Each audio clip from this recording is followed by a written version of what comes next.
तर छत्रपती संभाजीराजेंच्या मागणीला इतिहास अभ्यासक श्रीमंत कोकाटेंनी दुजोरा दिलाय। वाघ्या कुत्र्यासंदर्भात इतिहासात कोणताही ठोस पुरावा नाही, गणेश गडकरींच्या डोक्यातून ही कल्पना आली असा दावा श्रीमंत कोकाटेंनी केलाय।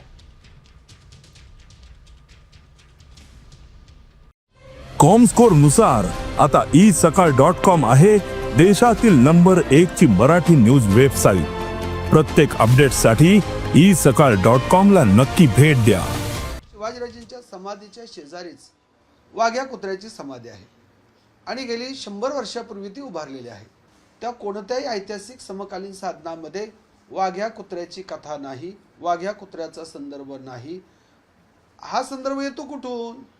तर ही राम गणेश गडकरी यांच्या विकृत डोक्यातून आलेली कवी कल्पना आहे। तत्पूर्वी वाघ्या कुत्रा नव्हता। ज्या राम गणेश गडकरीनं छत्रपती संभाजीराजेंची यथेच्छ राज्य संन्यासमध्ये बदनामी केलेली आहे, तिथून वाघ्या कुत्र्याच्या